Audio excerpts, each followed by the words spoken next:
नमस्कार। Mahatma Phule English school Deglur इस app में आप सभी का स्वागत है। मैं सुजीत मुकुटकर, हिंदी अध्यापक। आज हम व्याकरण का जो शब्दभेद यहाँ घटक चल रहा था उसी में से सव्यय या अव्यय ये जो प्रकार थे उसके सव्यय का चौथा भेद जिसको हम क्रिया कहते हैं।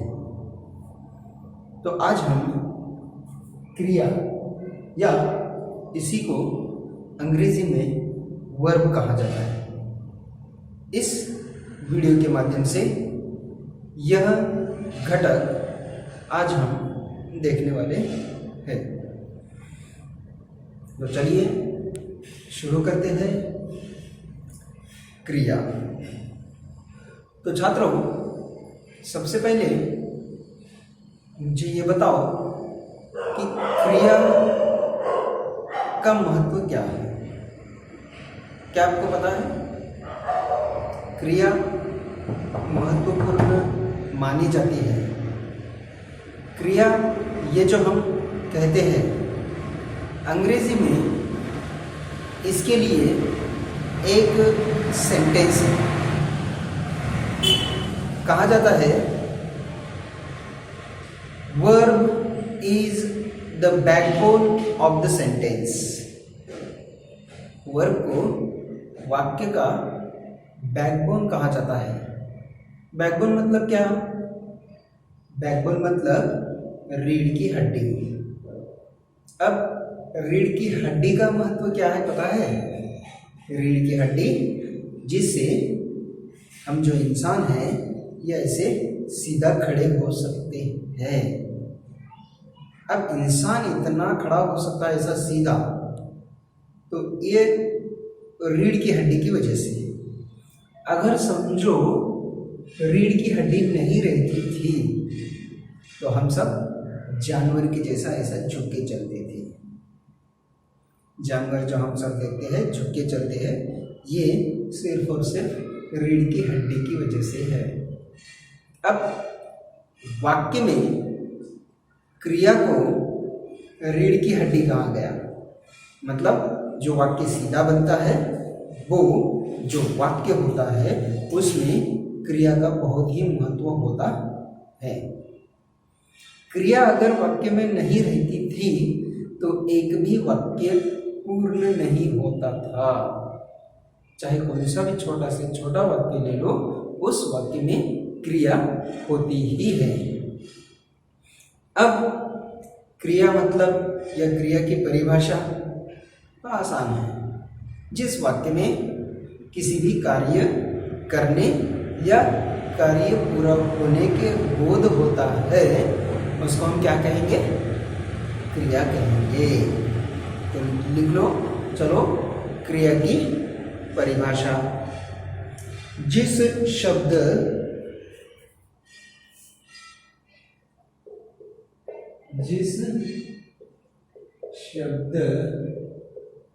या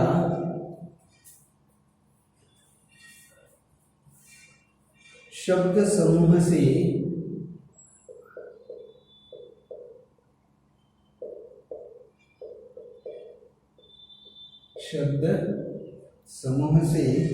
किसी कार्य के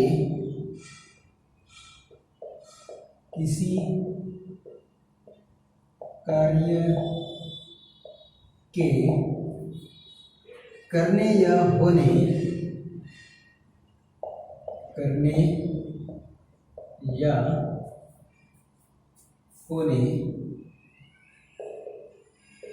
अथवा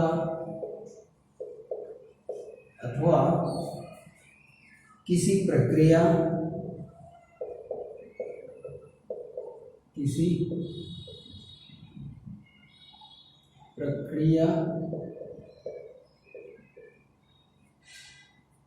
किसी घटना किसी घटना के होने का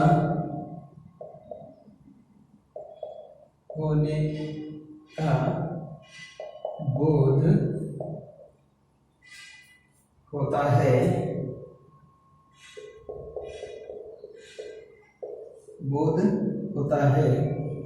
उसे क्रिया कहते हैं,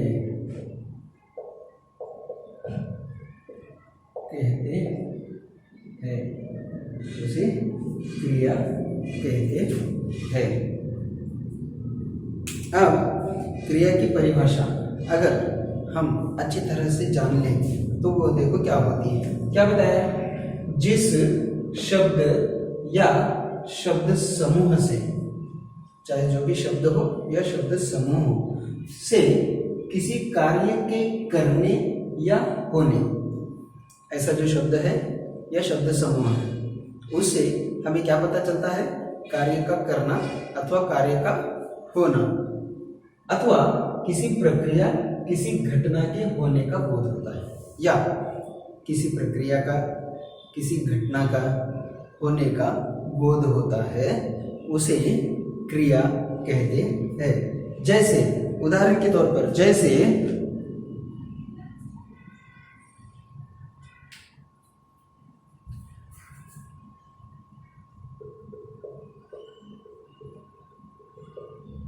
बच्चा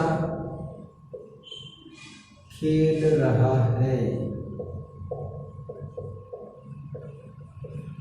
ये जो वाक्य है, इस वाक्य में जो भी क्रियाएं हो रही है, जो भी क्रिया है, पहली मुख्य क्रिया है खेलने की, इसलिए हम उसे अधोरेखांकित करेंगे। इस वाक्य के तहत जो शब्द या शब्द समूह जो क्रिया या प्रक्रिया या घटना घटने का बोध कराता है, ये जो वाक्य दिया गया, बच्चा खेल रहा है, ये जो खेलने की क्रिया या घटना, चाहे जो भी है, इस शब्द से खेलने की क्रिया का बोध होता है, मतलब खेल ये शब्द ये क्या है? ये क्रिया है। और अगर और एक वाक्य देखेंगे तो वो भी देखो,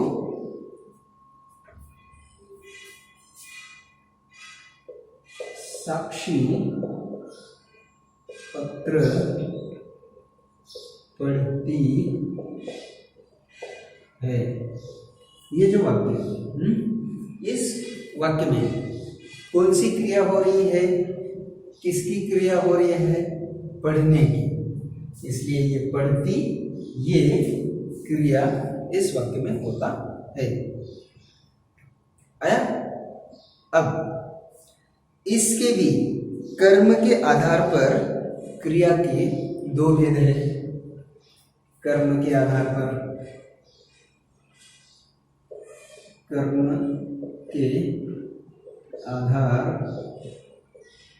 पर क्रिया के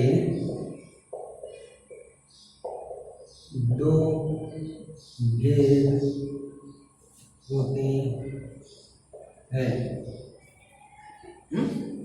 देखो यहाँ तक हुआ। अब क्रिया के भेद जो कि कर्म के आधार पर, उसमें है सकर्मक क्रिया और अकर्मक क्रिया। पहला है सकर्मक, हम पहले यही देखेंगे, सकर्मक क्रिया। सकर्मक क्रिया पहला, सबसे पहला ये होता है सकर्मक क्रिया। कैसा, क्या है, क्या नहीं, वो अब हम यहाँ पर देखेंगे। सकर्मक क्रिया किसे कहते हैं? तो सकर्मक क्रिया जिन क्रियाओं के साथ उनका कर्म होता है, जिन क्रियाओं के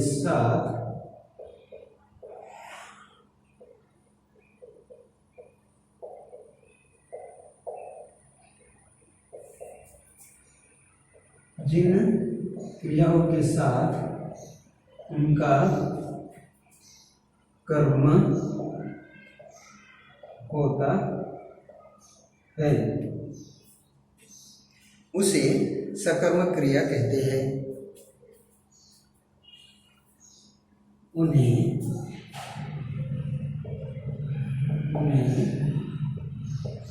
सकर्मक क्रिया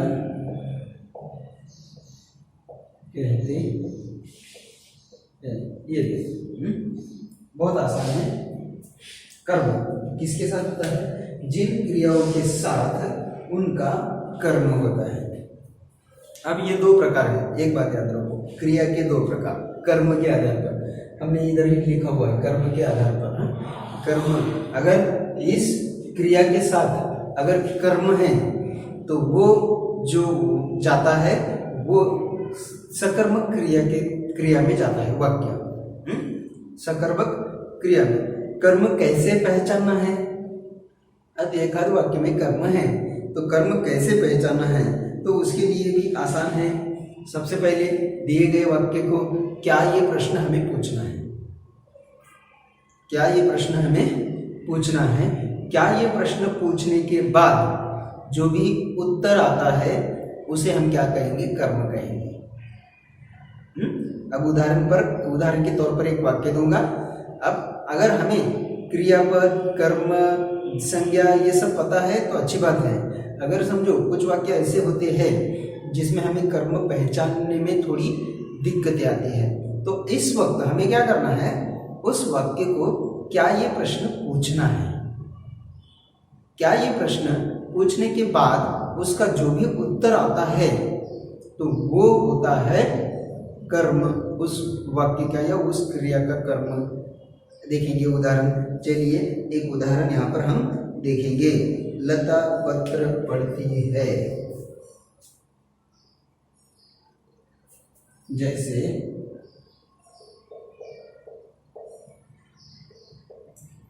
लता पत्र पढ़ती है, ये वाक्य है। इस वाक्य में अब आमतौर पर अगर वाक्य देखेंगे तो उसमें कर्ता, कर्म और क्रियापद ऐसा होता है। कर्ता, कर्म और क्रियापद।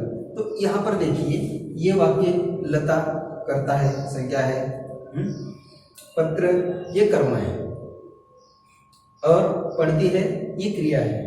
अब हमें पता है, लेकिन समझो किसी को अगर कर्म पहचानने में दिक्कतें हो रही है, किसी को अगर क्रिया पहचानने में दिक्कतें हो रही है तो वो पहचानना कैसे?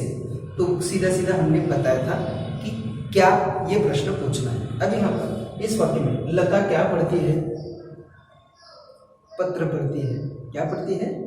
उसका उत्तर आया पत्र। तो ये पत्र जो है वो इस वाक्य का कर्म कहता है। मतलब कर्म के साथ क्रिया है। लता पढ़ती है, क्या पढ़ती है? अगर नहीं दिया तो वो नहीं मालूम, लेकिन यहाँ पर क्या का उत्तर आया? पत्र पढ़ती है। पत्र पढ़ती है, कर्म आया, मतलब ये सकर्मक क्रिया है। कर्म आया मतलब क्या है? ये जो है वो सकर्मक क्रिया है। अब अकर्मक क्रिया का एक वाक्य देखेंगे। अकर्मक क्रिया दूसरा प्रकार।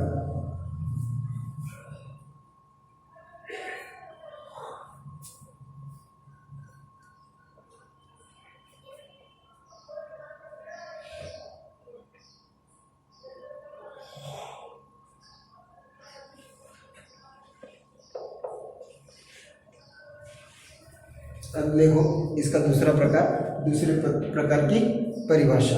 दूसरा प्रकार है अकर्मक क्रिया।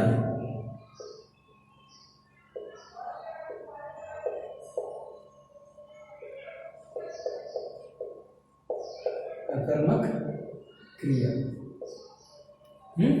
अब ये अकर्मक क्रिया की परिभाषा, सबसे पहले वो लिखो। जिन क्रियाओं के साथ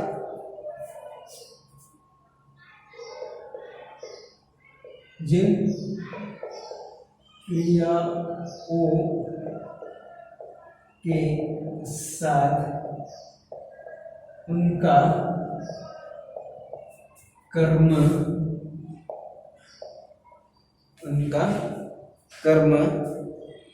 नहीं होता।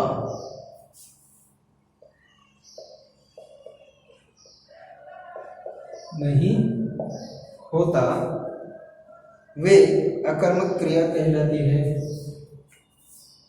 वे अकर्मक क्रिया कहलाती है।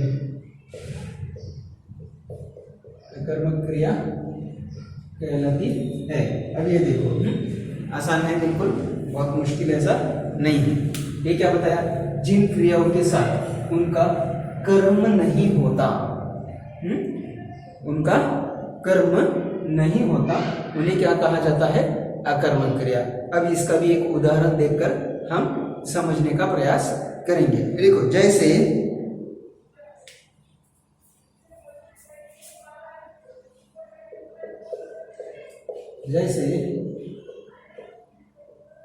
सुवर्णा